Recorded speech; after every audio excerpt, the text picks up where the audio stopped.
तो आज मैं आपको बहुत ही महत्वपूर्ण जानकारी देने जा रहा हूं कि जो 494 का अपराध होता है, जब एक पति या पत्नी का दूसरा पति या पत्नी जीवित रहते हैं और उनने तलाक भी नहीं दिया है एक दूसरे को।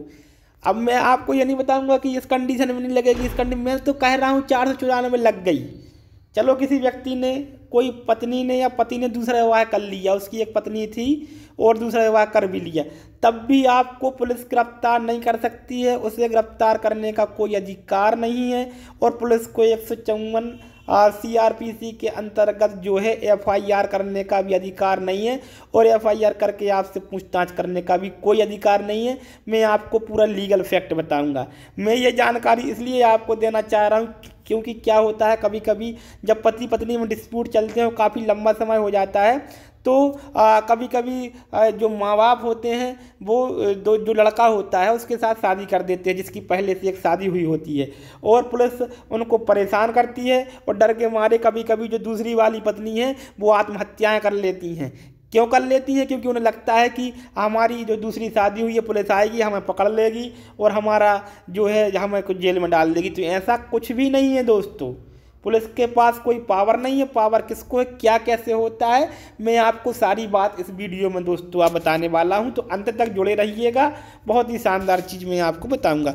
सबसे पहले धारा 494 देख लेते हैं अपन की होती क्या है। तो 494 क्या कहती है कि पति या पत्नी के जीवन काल में पुनः विवाह करना। इसको तो पढ़ लेते हैं, आदमी कितनी सजा है, ये है, ये क्या पुलिस को इसमें कोई कार्रवाई करने का पावर है?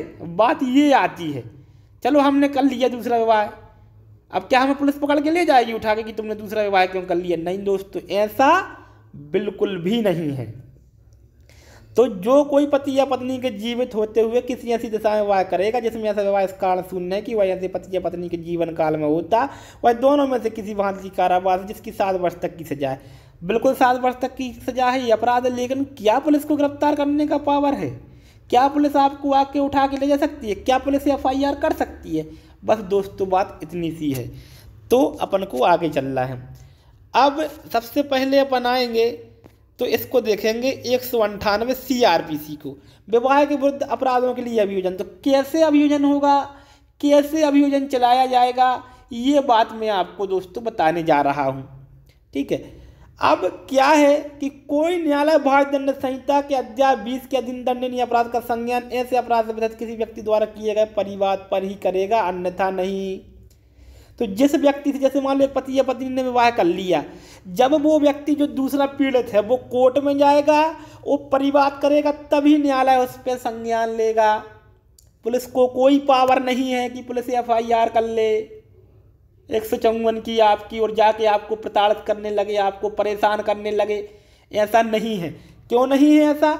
क्योंकि दूसरा विवाह जो होता है कई बार झूठी FIRs होती हैं या दूसरा विवाह जो है प्रूफ करना बहुत ही कठिन होता है। इसलिए इसको एकदम से पीड़ित ना किया जाए, परेशान ना किया जाए। जो नया विवाह हुआ है उसके लिए बहुत ही क्लियर कट है कि पूरा स्पष्ट होना चाहिए। और जब कोर्ट को लगेगा, जब वो परिवाद लेके आएगी, कोर्ट उसके बयान लेगा, सारे सबूत देख लेगा, कोर्ट देखेगा सबूत। अभी जिसने विवाह किया है, जिसके साथ किया है, उसको नहीं बुलाएगा। जब कोर्ट देख लेगा पूरा का पूरा कि हाँ प्रथम दृष्टया लग रहा है कि ये दूसरी वैलिड शादी हुई है, विधिमान में दूसरा विवाह हुआ है, तब समन जारी करेगा। जमानती अपराध है, क्योंकि वारंट जारी दोस्तों फिर भी नहीं करेगा, वो आपको समन जारी करेगा। जब प्रथम दृष्टया देख लेगा कि भाई आप आ जाओ और अपनी बात रखो, तो अपनी बात रखने में तत्काल आपको जो है जमानत मिलेगी। जमानत क्यों मिलेगी कोर्ट में? इसलिए मिलेगी क्योंकि ये जो 494 है, ये 2 अध्याय विवाह है संबंधी है, जो सूची 2 है CRPC की, उसमें इसको जमानतीय बताया गया है और असंज्ञेय बताया गया है। असंज्ञेय बताया गया है मतलब पुलिस कोई कार्रवाई इसमें बिना मजिस्ट्रेट के आदेश के नहीं कर सकती है। अगर कोर्ट को लगेगा जांच करानी है तो ही कराएगी, ठीक है, और जांच करने के बाद लगेगा कि हाँ पाया गया कुछ, तो समन जारी करेगी, वारंट नहीं जारी करेगी कि सीधा उठा लाओ व्यक्ति को। अपराध कैसा है? जमानती, तत्काल जमानत पर छोड़ा जाएगा, आपको जेल नहीं भेजा जाएगा अगर आप जमानतदार साथ में लाते हैं।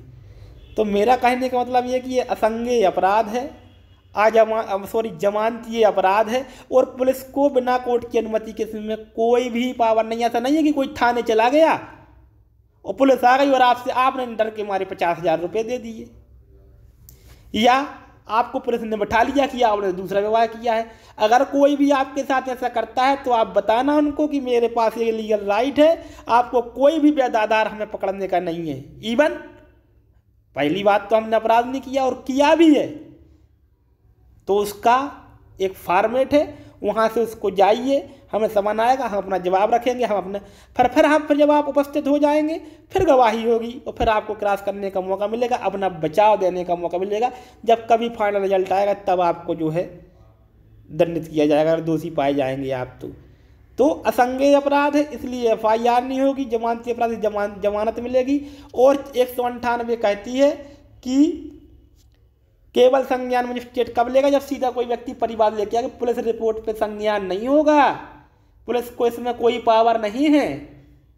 तो आपको समझ में आ गया होगा, क्योंकि इसमें बहुत ही तरीके की जो है लूट फरोख्त इस समय चल रही है, और कई बच्चियां जो हैं दूसरे विवाह कर लेती हैं, उनके माता पिता लालच बस कर देते हैं कि चलो भले 1.5 उम्र का है लेकिन पैसे वाला है, कर दिया। और जब उन्हें पता लगता है कि पहली वाली पत्नी या पति जो है हमारे ऊपर केस लगाने वाला है, तो वो आत्महत्या कर लेती हैं।